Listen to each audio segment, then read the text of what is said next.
In 2023, patients started injecting weight loss drugs that were never approved, not because they were fake, but because a single atom in the salt form made them a different active ingredient entirely.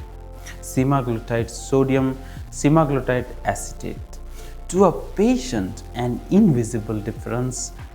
To an analytical chemist, the entire question of whether a peptide drug is safe or not. Hello, I'm Raghuvar Singh Parmar, Director Scientific Affairs at Resolve Mass Laboratories, and we work with pharma and biotech teams to prove, not assume, what's actually in the peptide drug product. Today in this video, we are covering what peptide characterization really means and why every developer building on GLP-1s, insulins, or any therapeutic peptide needs to take it seriously from day one. The compounded semaglutide story is worth sitting with. When GLP-1 demand outpaced supply, compounding pharmacies stepped in, and some began substituting salt forms of semaglutide that had never gone through FDA review as an active ingredient in an approved drug.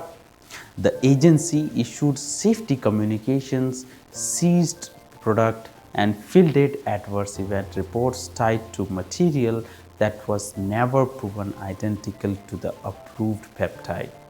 It's a clean illustration of a bigger truth. With peptides, a small structural differences isn't a technicality, it's the difference between an approved therapeutic and an unapproved substitute. So, what does it actually mean to characterize a peptide?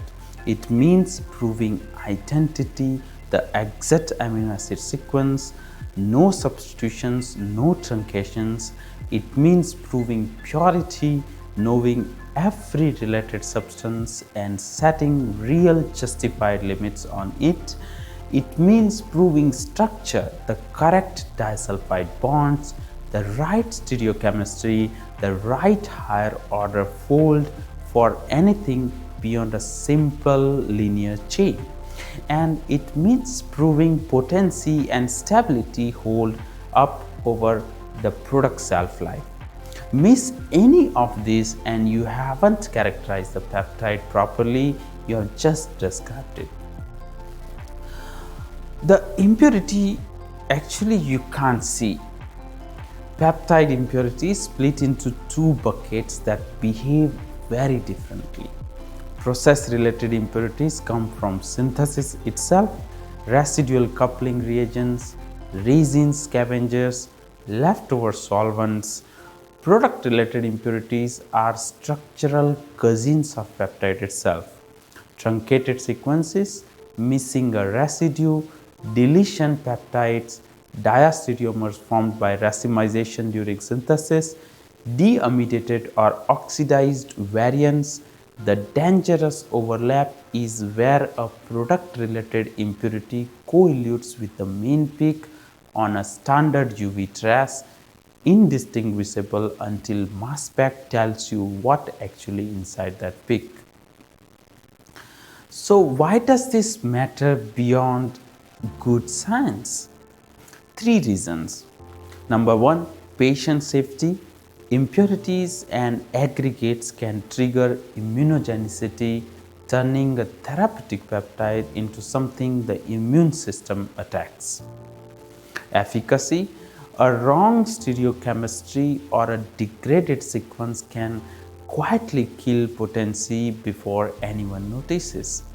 And regulatory outcome, FDA, EMA, and Health Canada all expect a fully justified impurity profile, and incomplete characterization is one of the fastest paths to a deficiency letter from regulatory authority. If you are mapping your own peptide program against these three risks right now, drop a comment with which one worries you most. It helps us to understand, to shape what we can cover in upcoming videos. Not every peptide carries the same characterization pattern. Multi-chain, cyclic and lipidated peptides, think GLP-1 analogs with a fatty acid side chain, sit at the top of the pyramid, demanding the fully analytical stake.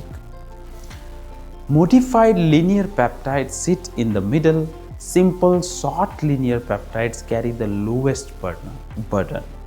Though they still need to identify and purity proof, the more complex the molecule, the more analytical program has to prove before anyone trusts it. 3 examples make the pattern concrete. Compounded GLP-1 products showed how a salt form substitution can slip past patients entirely, a different active ingredient inside what looks like the same product. Diketopiperazine formation in synthetic peptides is a well-documented degradation pathway that quietly erodes potency when it isn't attacked early. And peptide biosimilar programs keep collecting deficiency letters over incomplete higher order structure data. Proof regulator holds peptides to the same rigor as large biologics. At Resolve Mass, we have worked with sponsors through exactly this kind of gap. A single eluting impurity that took real orthogonal method development to finally identify and control. The cases look different on the surface. The pattern underneath is almost identical. What you don't characterize, you can't defend to the regulatory authorities. Which is why a real characterization program treats this as a life cycle, not checklist. Start with identity, the sequence by mass spec and peptide mapping, peptide sequencing, NMR confirmation, then purity, even related substance, impurities, separated and quantified, then structure, disulfide connectivity, stereochemistry, and a higher order fold when it applies, then potency, a functional assay proving that the molecule still works, finally the stability, force degradation, and real-time data showing how your 4 hold up over shelf life. Build this in an early and submission becomes a formality. Bolt it at the end and you'll find the gap the hard way. So what should you walk away with today's discussion? Identity, purity, structure, potency, and stability are 5 separate questions, not just one box to check. Complexity. Cyclic lipidated multi-chain raises the analytical bar.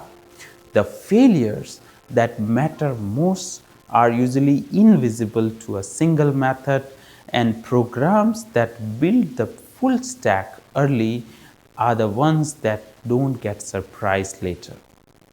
If you are developing a peptide therapeutic, a GLP-1, an insulin analog, or anything in between, and you need a CRO or CDMO partner who treats characterization as core science, not paperwork, Resolve Mass Laboratories support small and mid-size and all pharma and biotech teams from early sequence confirmation all the way through stability and submission. If this made the analytical stack clear to you, a like tells us it landed. Subscribe to our channel so that we understand what kind of videos we should cover and we should send, and drop a comment with the peptide modality your team is working on. Thank you so much for watching this session. See you in the next one. Until then, goodbye for now.